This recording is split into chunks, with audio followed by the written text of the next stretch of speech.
নমস্কার বন্ধুরা, আমি অনিন্দিতা আপনাদের সকলকে স্বাগত জানাচ্ছি।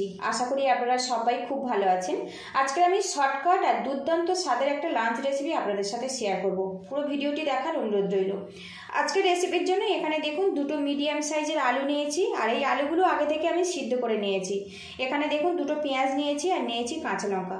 এগুলো কিন্তু আপনারা কম বেশি করে নিতে পারেন।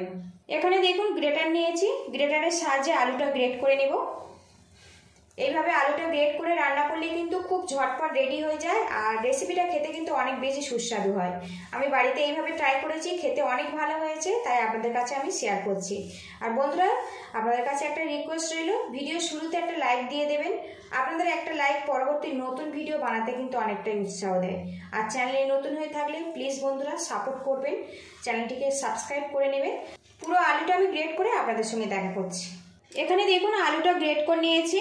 এই বোলের মধ্যে আমি আলু গ্রেট করাটা দিয়ে দিলাম।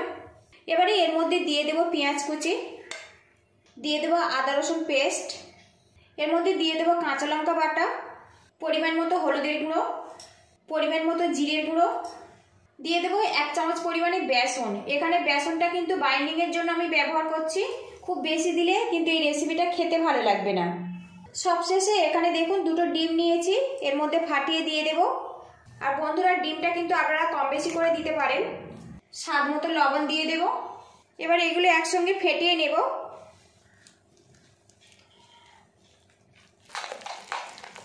এদিকে দেখুন মিশ্রণটা কিন্তু রেডি হয়ে গেছে, আর এইভাবে রেডি করে নিতে হবে। এখানে দেখুন প্যানটা গরম করে নিয়েছি, এর মধ্যে 1 চামচ পরিমাণে সরিষার তেল দিয়ে দিলাম। তেলটা ভালো করে গরম করে নেব আর প্যানের চারিদিকে লাগিয়ে নেব। এবার এই প্যানের মধ্যে আমি আলুর মিশ্রণটা দিয়ে দেব, দিয়ে অমলেট বানিয়ে নেব। স্প্যাচুলার দিয়ে এবার এই মিশ্রণটা সমানভাবে ছড়িয়ে দেব।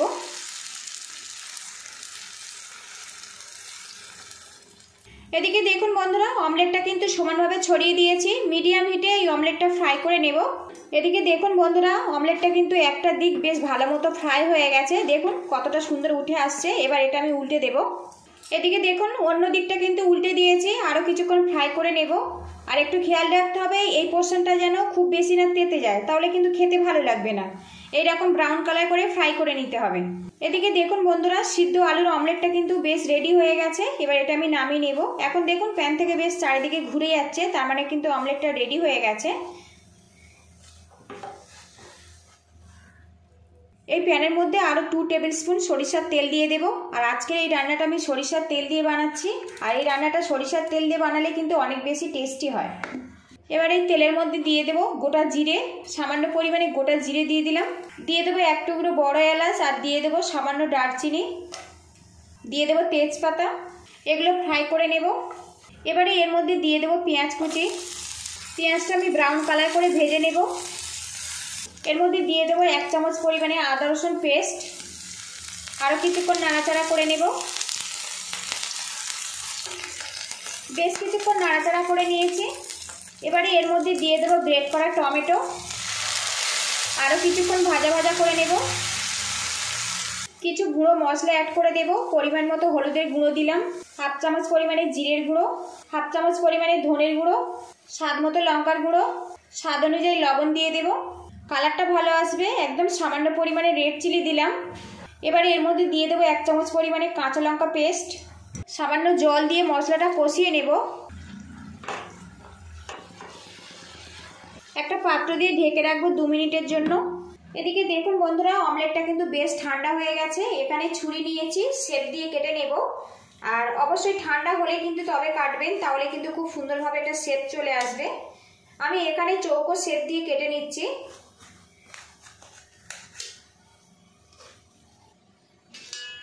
তো দেখুন সিদ্ধ আলুর অমলেটটা কত সুন্দর এটা রেডি হয়েছে।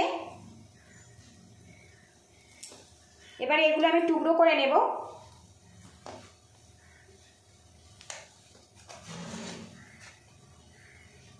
এদিকে দেখুন বন্ধুরা, সিদ্ধ আলুর অমলেটের থিকনেসটা এইরকমই রাখতে হবে। খুব বেশি মোটা হলে ভালো লাগবে না, আবার খুব বেশি পাতলা হলে ভালো লাগবে না। এইরকম মিডিয়াম থিকনেসে বানিয়ে নিতে হবে। ঢাকনাটা খুলে নেব। মশলাটা দেখুন বেশ কষে গেছে, তেলটাও আলাদা হয়ে গেছে। আরও কিছুক্ষণ এইভাবে মিক্স করে নেব।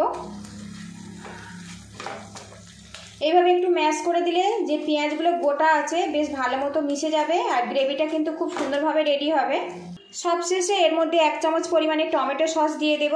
আর অবশ্যই একটু টমেটো সস দেওয়ার চেষ্টা করবেন, এতে গ্রেভিটা কিন্তু অনেক টেস্টিভাবে তৈরি হবে।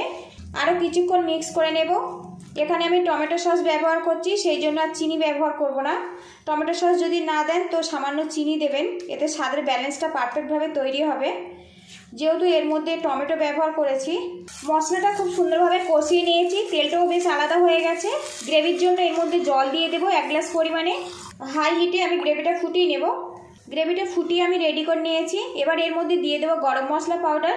আর এইভাবে গ্রেভিটা একদম রেডি করে নিতে হবে। যেহেতু অমলেটটা রেডি আছে, এটা রান্না করতে কিন্তু খুব বেশি সময় লাগে না। এবার এর মধ্যে আলুর অমলেটগুলো আমি দিয়ে দেব। আপনারা চাইলে কিন্তু এইভাবেও খেতে পারেন। তো বন্ধুরা, আলুর অমলেটগুলো আমি গ্রেভির মধ্যে দিয়েছি, ভালো করে মিক্স করে নেব, নিয়ে আরও কিছুক্ষণ রান্না করে নেব। এতে কিন্তু আমার রেসিপিটা রেডি হয়ে যাবে। তো দুটো মিডিয়াম সাইজের আলু দিয়ে দেখুন বন্ধুরা কতটা রেসিপি রেডি হয়েছে। আপনারা কিন্তু এইরকমভাবে বানিয়ে 5 থেকে 6 জনকে অনায়াসে খাওয়াতে পারবেন। আর এটা কিন্তু একদম খুব ঝটপট রেডি হয়ে যায় আর খেতে অসাধারণ হয়। বেশ কিছুক্ষণ রান্না করে নিয়েছি। সবশেষে এর মধ্যে দিয়ে দেবো ধনেপাতা কুচি, এতে ফ্লেভারটা কিন্তু অনেক বেশি ভালো লাগবে। ভালো করে মিক্স করে নেব। এর মধ্যে যেহেতু অমলেট পড়েছে, পরে কিন্তু অনেকটাই ঝোল টেনে নেবে। এইরকম ঝোল অবস্থাতে একটু নামাবো। গ্যাস লিডটা আমি কিন্তু বন্ধ করে দিয়েছি বন্ধুরা।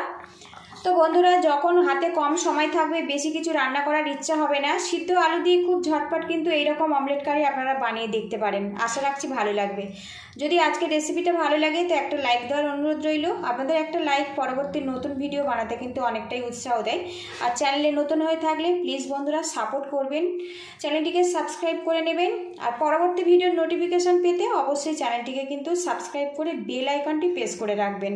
আর বন্ধুরা, এই রেসিপিটা যদি ভালো লাগে তো একটু শেয়ার করে দেওয়ার অনুরোধ রইল। এখন দেখুন সিদ্ধ আলুর অমলেট কারিটা কিন্তু পুরোপুরি কমপ্লিট হয়ে গেছে। এবার এটা আমি নামিয়ে পরিবেশনের জন্য রেডি করে নেব। তো বন্ধুরা, লুকিংটা দেখুন আর কালারটা দেখুন, কত সুন্দরভাবে এটা রেডি হয়েছে দেখুন।